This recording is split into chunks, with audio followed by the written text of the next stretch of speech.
Hello everyone. आज का हमारा टॉपिक है कि एक बात हमेशा अपनी ज़िंदगी में याद रखें कि कभी भी ना मोहब्बत जब आपने करनी हो तो कभी भी ऐसे इंसान से ना करें जो कि शादीशुदा हो। ठीक है, क्योंकि शादीशुदा आदमी की ज़िंदगी में एक औरत जब एंटर होती है, जब एक शादीशुदा आदमी की ज़िंदगी में कोई आदमी किसी औरत को पसंद करता है या अपनी लाइफ में शामिल करता है, तो वो एक टाइम के लिए किसी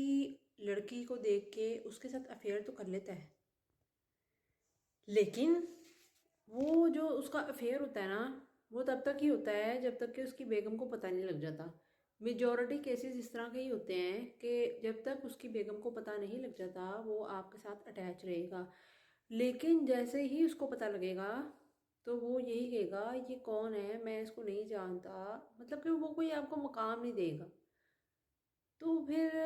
ऐसे शख्स से जुड़ने के बजाय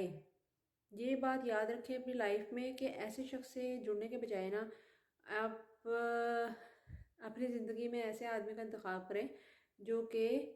जो है ना, जिसकी ज़िंदगी में पहले कोई औरत मौजूद ना हो। ठीक है, क्योंकि जब इस तरह की सिचुएशन होती है ना कि कोई इंसान हो और उसकी ज़िंदगी में कोई मौजूद हो और फिर आप उसकी ज़िंदगी में एंटर हो जाए, तो उससे ये होता है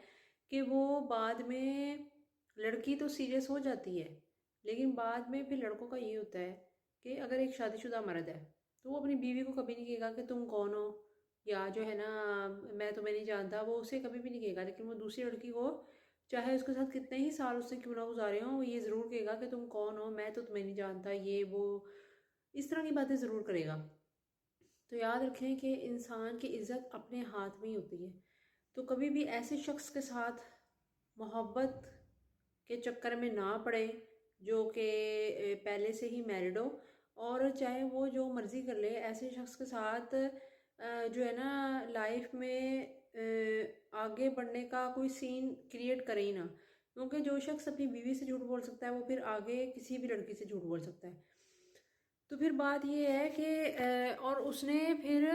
ऐसे जो शख्स होते हैं ना वो जो है वो फिर जो है ना वो फिर लाइफ में मतलब कि सही तरह आपके साथ नहीं रहेंगे। वो जाहिर है वो फिर अपनी फैमिली के साथ ही बंदा जाएगा, और फिर ये होता है कि कई दफ़ा इंसान बहक भी जाता है। ठीक है,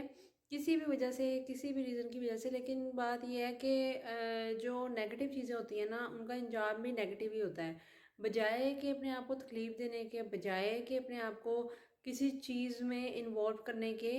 जब आपने जिस मंजिल पे पहुंचना ही नहीं है, या तो आपने शादी करनी हो तो चलो आप किसी को देखो या आप किसी के साथ अपना रिश्ता जोड़ो, लेकिन अगर शादी नहीं करनी, जस्ट टाइम गुजारना है, तो फिर उसके लिए जो है ना लड़की को चाहिए कि वो अपने ऐसे आदमी के साथ इन्वॉल्व हो, और ना लड़के को चाहिए कि वो अपनी फैमिली को ख़राब करे या जो है ना अपनी इज्जत को दूसरों की नज़र में गिराए। बहरहाल ये एक मैं वो जो है ना वीडियोस देख रही थी, तो उसमें मुझे ये टॉपिक अच्छा लगा, तो मैंने कहा चलो इस पे एक वीडियो बना दी जाए। ये इसमें जो है ना ऐसे मतलब कि ऐसी चीज़ें भी आ जाती हैं कि जैसे कि आप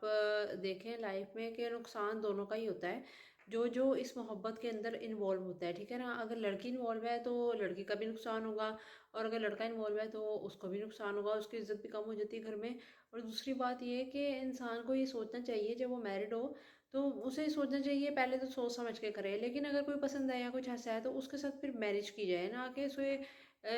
जो है ना आप किसी चक्कर में डालो या कुछ करो। अगर तो मैरिज का सीन है तो बात और है। ठीक है, और जो है ना, लेकिन अगर नहीं है तो फिर बिला वजह टाइम वेस्ट करने की कहीं भी ज़रूरत नहीं है। आजकल बल्कि दौर ही ऐसा है, आप शादियों पे यकीन नहीं करते, क्योंकि शादियां भी इतनी जल्दी टूट जाती हैं जितनी जल्दी अफेयर टूटते हैं, वैसे हो चुकी हैं आजकल की शादियां भी।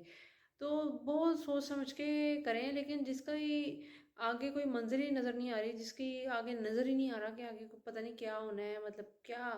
मतलब मुझे ये समझ नहीं आती कि लोग छुप के अफेयर करते क्यों हैं, चाहे लड़के हों या लड़कियां, करते क्यों हैं? जो करना है सामने करो, मतलब उसकी एक मंजिल हो कि आपने शादी करनी है या आपने किसी अंजाम पे पहुंचना है। ये बीच का जो इंसान होता है ना, ये हमेशा फंसता है। अब इसमें मैंने एक इंसान को पॉइंट आउट नहीं किया, उसमें मैंने दोनों को किया है कि एक लड़का हो या लड़की हो, नुकसान होगा दोनों का ही। ठीक है ना? इमोशनली तौर पे भी और वैसे भी जो है ना इज्जत जाती है। इसलिए जो है ना ये जो चीज़ें हैं ना, इनको हमेशा करें तो सोच समझ के करें।